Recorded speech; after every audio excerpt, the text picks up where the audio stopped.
which, incredible as it may sound, there are reptilians. On the island, I saw him shaped. His face grew like big, huge black eyes. I saw a transformation that I can't explain. This thing was at least 7 to 7.5 foot, maybe 8 foot tall, had a reptile male man's head, but a reptile body. That mother back there is not real. The person transformed into something other than human. Yes.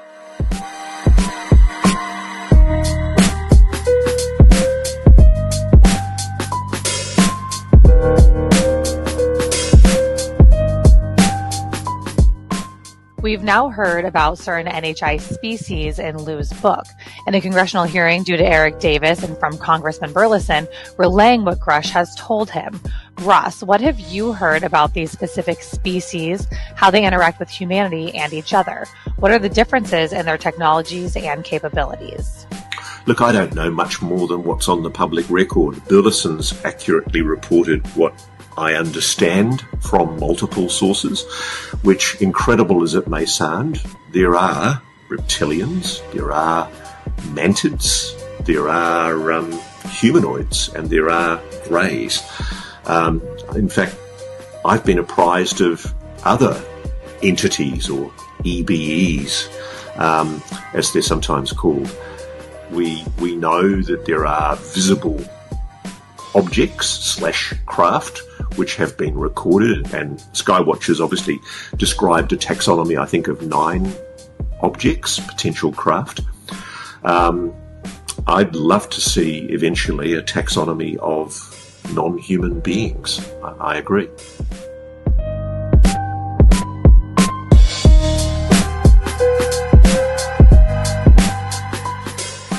Say I was with somebody once and I saw a transformation that I can't explain. The person transformed into something other than human. Yes, I saw it. You were talking to someone. They said to you, "Look, something's going to happen here. I'm going to morph into something else." Imagine you're doing something and suddenly you turn around and there's somebody else standing there. You still standing by it? Absolutely. I know it happened. In fact, it happened twice. And on top of that, what's amazing is we live in a world where, look, I've been in public life on some level for 30 years. Yep. People treat it as if I'm crazy. Yeah. And it's like, I'm here to say, now maybe I had a hallucination, but I saw what I saw. Right. You saw it. It's your reality. That's what I'm saying. So it's like, to question somebody's reality is a strange thing. The second time you saw a shapeshifter, where were you? Probably at Darcy's house. It was the same. It was the same person. Oh, it was. This happened with the same person twice. Billy, when will you announce who this person is so I can investigate? Seriously. I wouldn't name names. But it's a famous person, right? I wish it was somebody famous. Yeah, because then that would be awesome. Well, think of the book sale. It was like Justin Bieber. If you release their name, they will be famous. They're shapeshifters. If I told you in private Go ahead. Story, could you keep my confidence? Yes. All right. Now, here's the good thing about telling me something. Within a minute, I forget. Because I think everything is nonsense. I will tell you the story. You will? Yeah. And I will say... Go ahead. Since we're on radio. Thank you. That the story is even more fantastical than you think. Wow. Can you give us something? The person was naked. Wait a second. Were you in bed with the shapeshifter? Were you making love? I will tell you in confidence. Holy mackerel. Now I'm with you. It was a woman. You made love to her. Haven't we all experienced this? Did you?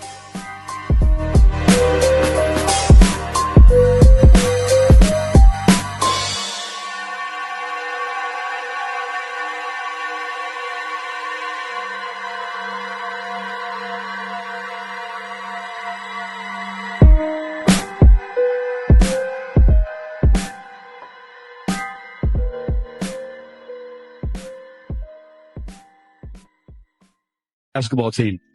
Just getting used to their speed and athleticism and dealing with, drawing 2 defenders and making reads to find open guys. So definitely a learning experience and a bump in the road, but looking forward to improving.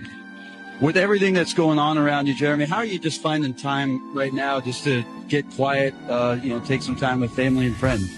I think that's what this weekend's for. After tonight, a couple of things tomorrow morning, I'm done for the weekend, and so just going to get away and spend time with family and friends and just enjoy it, relax for once. kind of a fat champ. Documentary, and we have Barron and JR. So we're going to take a little bit of time to adjust, but that's all we're talking about right now. And guys are buying in. And so I think it's just a matter of time before we really develop that chemistry that we need to be able to kind of go on a run and win a few games in a row. All right, Jeremy, enjoy. Get out there. I'm taking time away. Get out there. Run the point. My bad. Run the point. Where Epstein lived in New York on 71st and 5th, Bill Cosby lived like across the road, the other sex predator who was prison. Right. Woody Allen lived pretty much nearby. Maybe there's something underneath there too. Why do all these people live in the same area? You know, there's a lot of weird stuff. And also in New Mexico, it's quite clear that it seems like there's something underneath there. Yeah. And also, you know, you've got, it's directly in between Roswell and Dulce base, you know, where a lot of weird things have happened. And, you know, there's just too much evidence on it. And I saw a UFO when I was there, you know, outside at New Mexico. I went to have a cigarette and I saw a weird, like, lights flying. And then I had the weird thing waking up in the lab. And, you know, it's so creepy because I can't place when that happened. But I know it happened. Yeah, let's talk about that. So waking up in a lab, this was not on the island. This was in New Mexico. On the island, I saw him Okay. in the bedroom. Let's talk about that first, and then we'll touch on this lab experience as well. So, can you explain what you mean by shape-shifting here? Well, when I was in the bedroom with him, because he used to take me into that small bedroom, and it was always dark and really cold. And then it was almost like when he was orgasming or something. Like I looked at him and suddenly his face like grew like big like this. And then I saw these huge black eyes and then a big mouth with this horrible tongue and like this sort of dragon horn stuff, which is like almost like the devil or, you know, I mean, I can't explain really what I saw because I saw like, I mean, I can explain it, but it's like so hard. I did paint it, but I burnt that painting because I just hated it. But I can paint it again. But I just, you know, I saw him turn into this horrible, creepy thing. And I wasn't on drugs. I wasn't drinking alcohol. Nothing like that was allowed. But, you know, like a lot of people think there were parties going on there. There weren't any parties. There was no alcohol. Absolutely not allowed. Like, you know, I smoked, but I had to smoke far away, you know, and hide. And I had to wash my hands after smoking. And they were very fanatical. They did not like things like that.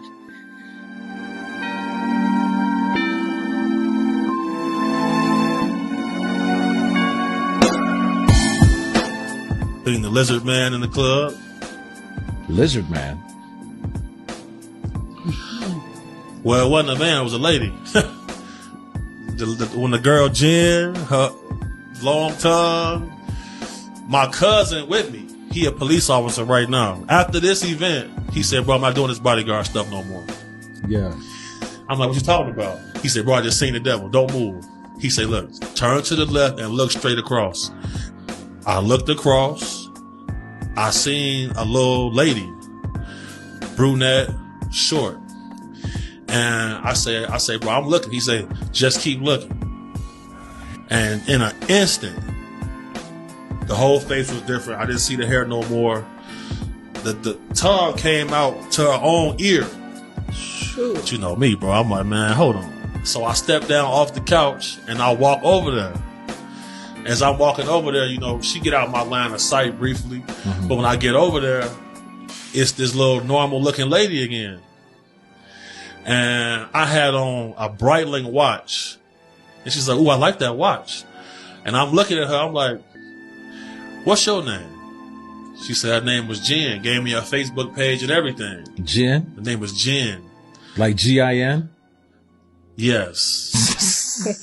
So look, I'm glad you said that. So look, I'm like, man, she said her name was Jen. Wow. So I go back to my cousin. He said, bro, why you go over there? I said, bro, I just had to see for myself. He said, what you see?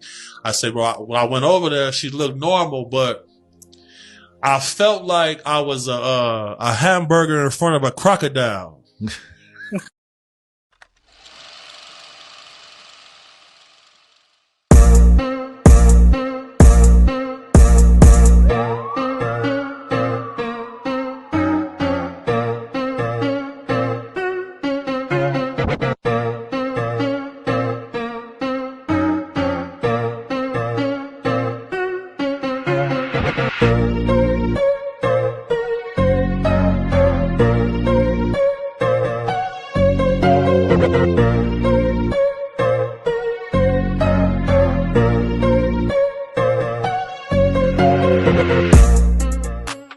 process, I brought up the subject of the reptile aliens and my belief about the reptile aliens and what the ancient peoples of the ancient world, the Babylonians, the Sumerians, the Phoenician Canaanites, the Egyptians, especially the Sumerians, all the ancient peoples of the world talked about the reptile aliens.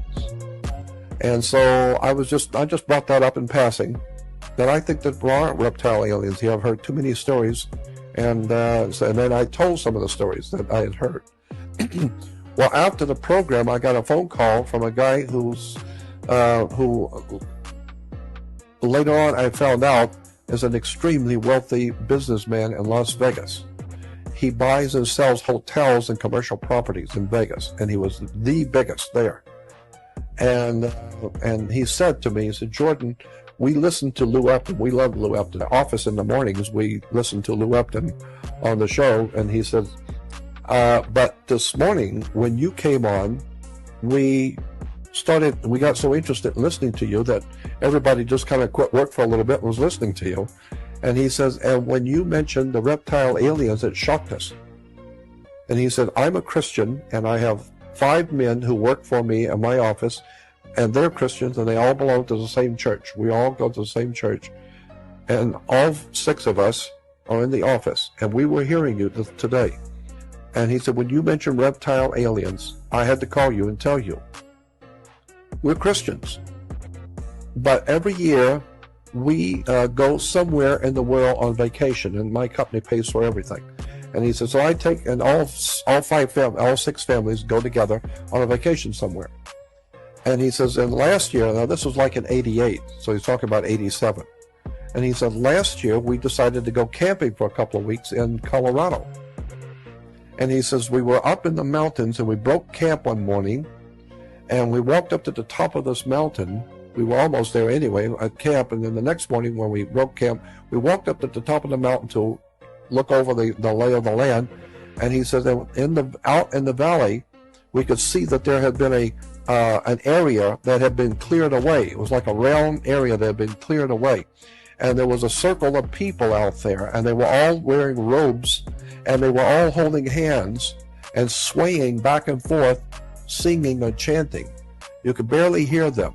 But he said, but it was very quiet where we were. We could see that there was some kind of a ritual dancing or swaying back and forth in a circle. They were all holding hands. And there was obviously somebody in the middle, like a priest or something in the middle. And he said, this is out in the middle of nowhere, that these people are out here with this thing that they're doing. And he said, we're up here in the mountains looking down on them. And he said, while we were standing there looking at them, all of a sudden, a second figure popped up out of nowhere. But it was bigger than the man that was in the middle. It's in the middle too, but it's much bigger. And it pointed up at us. And he said, and all the singing stopped, everybody stopped and pointed. And he said, we knew we'd been had. And he said, we didn't know what was going on, but whatever it was, it just popped in out of nowhere, pointed up at us, and everybody is now pointing at us. And he said, so we figured we better just get out of here. He said, when we turned around, it was standing behind us. That thing which was down there was already behind us. That's how quick it moved. He said, when we turned around to run, there was a reptile alien standing behind us. He said this thing was at least 7 to 7.5 foot, maybe 8 foot tall, had a reptile man's head, but it was a reptile head. It was very muscular. It looked like a human body on the ordinary of a human body, but a reptile body, extremely muscular. And he said, and it was looking at us, and he said, it cast some kind of a spell on us so that the children and the women, no one could move. We were like frozen. And he said, and even nobody could say anything, nobody could cry, nobody could run, nobody could do anything. And he said, we were staring at it, and it was looking at us, but it had control over us. It had locked us so that we couldn't move, we couldn't scream, we couldn't do anything. And he said, and this thing was gazing at all of us, looking at the children, looking at the women. He said, this reptile alien, and he says, we're just Christians in a church, but we saw a reptile alien. This thing was not of this world. And he said this thing was looking at all of us, and then he said it looked at the men And the look he gave us, we understood. He didn't say anything, but we knew. He was saying, I'm going to leave you alone. But when I leave here, you better get out of here. And he said, the walked over like he was leaving, is gone. Just like they was gone. And he said, when he was gone, the moment he was gone, everyone came back to life. And the babies were screaming, the women were yelling, screaming. Everybody came back to life instantly. And he says, we ran like we were totally out of our minds, running back to the cars. We ran down the hill, got in the cars, and the women were screaming, the children were yelling, and he says that we drove back, and he said it was the most incredible, horrible experience. And he says, all the guys in my office will tell you, we saw a reptile alien in Colorado. So when you're talking about, he says, so when you're talking about reptile aliens in the ancient world, I got news for you. There's one we know for sure in Colorado. We saw him.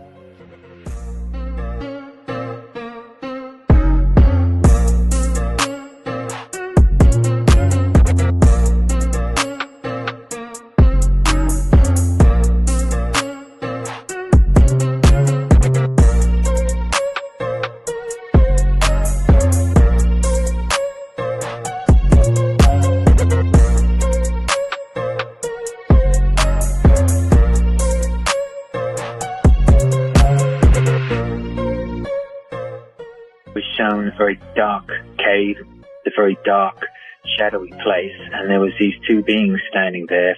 There was one that was the classic reptilian that I described, with the head very much like a T-Rex, and then another being that was the same size, just standing there next to it. It was more snake-like. It was humanoid, but its head was literally like a snake. It had quite a petite face, smaller face, much smaller than the big snout of the other reptilian, but also the face was even shorter snout, and it was light-colored scales down its chest. Was like the underbelly of a snake, light golden. It didn't have a tail. It was much slimmer than a human. We have these negative beings that do actually appear reptilian. They have vertical slit pupils, they have the scaly skin, they don't really have any long tails. They might have short little stubby tails. They do have claws on their fingers and feet. They don't have horns on their head. They do have the vertical slit pupils. They are very muscular, and they're very, very ferocious and terrifying. And they have been the ones that are going around and invading planets and causing trouble. And this seems to be where we get this archetypal idea of Satan and demons. Because when we look at what we think that is, it looks very, very similar to how these beings look.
License verified, disarm door, standby for all call.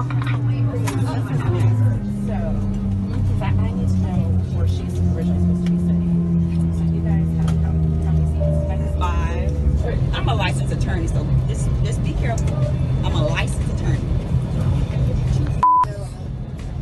What are you gonna do? What are you gonna do about it? I'm telling you, I'm getting the off, and there's a reason why I'm getting the off, and everyone can either believe it or they cannot believe it. I don't give two but I am telling you right now, that mother back there is not real. And you can sit on this plane and you can die with them or not. I'm not going to.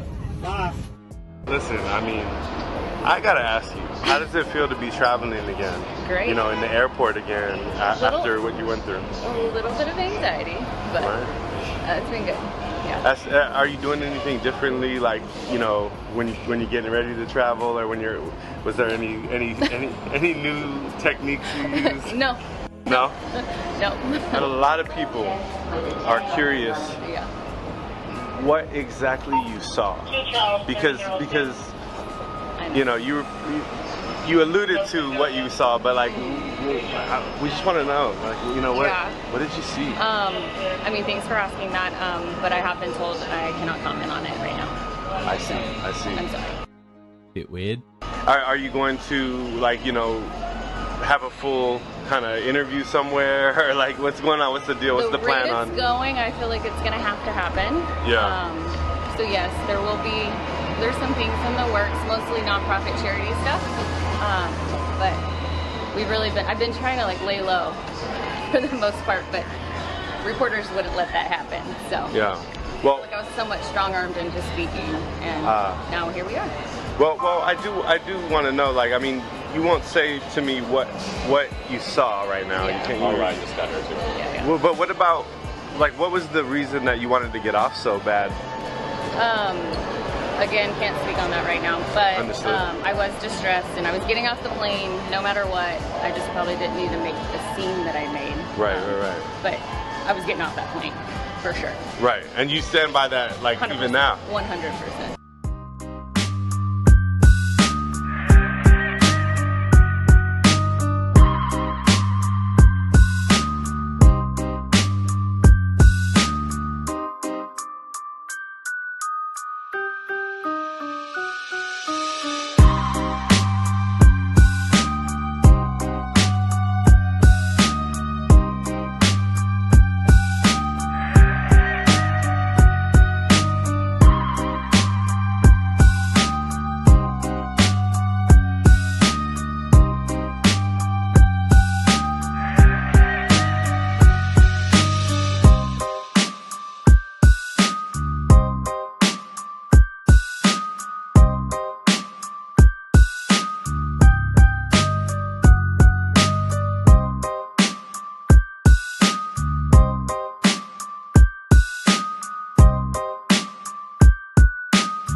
I was taken by beings who self-identified as Saurian. Their ancestry came from something what we would describe as reptiles. I think that they had an interest in my development. If there's any kind of intervention physically, it would have occurred in the story I told about being a young child. and being taken to that Victorian house and being medically examined. And so the hybridization is not necessarily changing our appearance, but more like expanding our consciousness and expanding human potential to be all that we can be. And the agencies are CIA in particular. And I believe that they are looking at human origins through the examination of alien DNA and the discovery that some of that alien DNA is inhuman, that they want to know the origin of that, and that certain humans seem to have enhanced DNA. And we know that certain families have this enhanced DNA, not just regular human DNA, but enhanced DNA. How far back does it go? But the idea is that the reptilians were the first species to colonize Earth, if I'm correct. Yes. And that's what he said. Would that then be, would that correlate to the dinosaurs? According to Robert Morningsky, they brought the dinosaurs with them to this solar system. As pets? As a food source. A food source. They relied on the dinosaurs as a food source. If you can imagine a species that relies on dinosaur meat, that's what they did, according to Morningsky. Mm-hmm. Yes, they're underground. What happened was there was a federation of human planets, human star systems, that decided to confront them on this planet because of what they had done in the star system Lyra, which they had destroyed 3 planets and slaughtered 50 million humans. That was the first encounter between reptilians and humans, which was many millions of years ago. As a result of that, the humans had to scatter throughout the galaxy, and some of them came here. And they settled on 2 planets. They settled on Maldek, which was the 4th planet in line, and on Mars. The humans had gotten away to the point where they could keep the human race on this planet alive. And the battle continued. The reptilians and the humans continued to fight. And it was finally the Federation agreed to a compromise in order to decide who really controls this planet, Earth. And it was decided to create a new human race about 40,000 years ago. And we are that new human race. And unfortunately, the deal was that this new human race, by agreement with the humans and the reptilians, would have a reptilian DNA in the so-called reptilian brain, which we have. Right, and that's the easiest place to mind control people with the fight or flight, right. the fight or flight Yes. part of our reactive mind. Exactly. Well, the instructions given to the first humans were be fruitful and multiply in the Old Testament, because they wanted as many here as possible, and so we have multiplied to the point we're now 7 billion strong. Right. The reptilians remain in low numbers underground. What that number is, I don't know. Alex Collier thinks it's only 1,800.